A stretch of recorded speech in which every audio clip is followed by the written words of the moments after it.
तो primary school के master थे। मेरी माँ खेत पर से घास ला के हमें पालती थी। हमने तो गरीबी देखी है। हमने समाज के लिए 16-16 महीने जेल काटी। हमने समाज के लिए दिल्ली में जब गुरु घर टूट गया था, जैसे आपके यहाँ है, अभी आप माला पहना थे, दिल्ली सरकार ने, केंद्र की सरकार ने तोड़ दिया था, ईंट सीट बजा दी सरकार के 5 लाख रुपए इकट्ठा करके। बिजनौर के लोग भी गए थे, 66 दिन जेल में रहा। जब एनआरसी का आंदोलन आया, जब देश का मुसलमान, हम बहुजन की बात करते हैं, बहुजन एक जाति थोड़ी होती, मुसलमान भी इसमें बराबर के हिस्सेदार, पिछड़े वर्ग के लोग भी इसमें बराबर के हिस्सेदार, देश की सारी महिलाओं की हम बात करते हैं।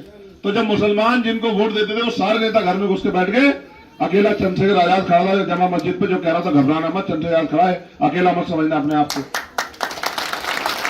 मैंने तो लोगों की मदद की। किसानों का आंदोलन रहा, 13 महीने लड़ता रहा उनके साथ खड़े होकर। पहलवान बेटियों का अपमान हुआ, उनकी लड़ाई के लिए जी जान की बाजी लगा दी, और फिर जब तब भी नहीं रुका तो 4-4 गोली चलाई मेरे पर। मैंने क्या बिगाड़ा किसी का, मुझे मारना चाहते?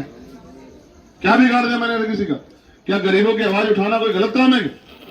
क्या हम अपने, क्या हम जानवर है कि गरीबी में पैदा हो, गरीबी में मर जाए? क्यों हम इंसान नहीं? क्या हमारे कोई सपने नहीं?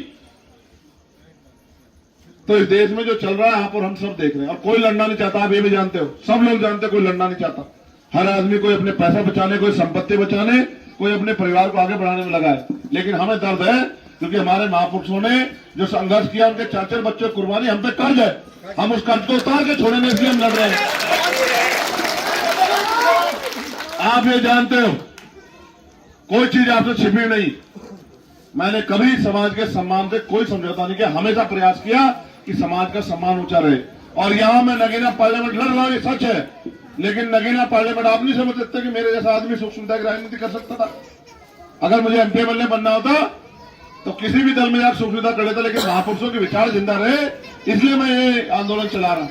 और मैं आपसे कह रहा हूं, आप पहली बार शुरुआत कर रहे हैं मेरा साथ देने की। आप देखना, अगर आपको किसी और नेता की जरूरत पड़ेगी तो चंद्रशेखर आजाद का होना बेकार हो जाएगा। मेरी बात याद रखना, इस चुनाव के बाद याद रखना मेरी बात। मेरे माए बहने यहां बैठी है, मैं बहुत जिम्मेदारी से कह रहा हूं, मैं आज कुछ नहीं दे सकता, मेरे पास कुछ नहीं है देने को, क्योंकि मेरे पास ताकत ही नहीं। ताकत आपने दूसरे नेताओं को दी, अभी मेरे पास कलम है, लेकिन कलम में वो ताकत नहीं कि मैं फैसले कर सकूं। लेकिन इसी चुनाव के बाद याद रखना, महापुरुषों के आशीर्वाद से इतनी ताकत होगी मेरी कलम में कि जब मैं आपके अधिकारों के लिए पार्लियामेंट में बोलूंगा तो सामने वालों के पैर कांप जाएंगे। मेरी बात को आप याद रखना। क्या चंद्रशेखर आजाद तो भेड़ बकरी है? चंद्रशेखर आजाद तो आपका खून है, बाबा साहब का खून है, सदगुरु रविदास जी का, गुरु नानक देव का, संत कबीर का खून है। मैंने और काशीराम साहब का असली चेला है। मैंने जो कुछ भी अब तक सहा, उसका मुझे डर नहीं। मुझे डर यह है कि जब संविधान नहीं बचेगा तो मैं क्या कर लूंगा, आप बताओ। मुझे वोट का अधिकार नहीं बचेगा, मैं किसको ताकत दे दूंगा, आप बताओ। जब इस देश में हमें पढ़ने पढ़ाने के, आगे बढ़ने के अवसर ही खत्म हो जाएंगे तो मैं क्या करूं। आज मेरे मन में इच्छा है कि अगर मेरी कलम में ताकत होता तो लाखों नौजवानों को आज रोजगार देके जाता, यही खड़े होकर रोशनपुर में। आज ये ऑर्डर करता, अगर स्टेट में होता ऑर्डर करता कि यहाँ एरिया जमीन चिन्हित करो और यहाँ इंडस्ट्रियल एरिया लगाओ, यहाँ के जितने उद्योगपति उनसे बात करो और बड़ी बड़ी कंपनियां लगा के यहाँ की बहनों बेटियों को रोजगार दो। 1 साल में मुझे सब चीजें चाहिए।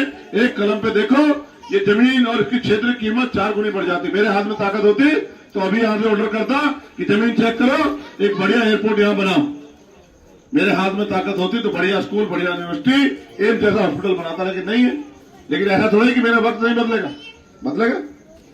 जिस दिन समाज मेरे साथ खड़ा हो गया उस दिन मेरा वक्त भी बदलेगा, और जिस दिन मेरा वक्त बदलेगा उस दिन इस देश के हर एक कमजोर, गरीब, मजलूम, किसान, नौजवान, महिलाएं, दलित, पिछड़े, मुसलमान, सबका वक्त बदलेगा। याद रखना।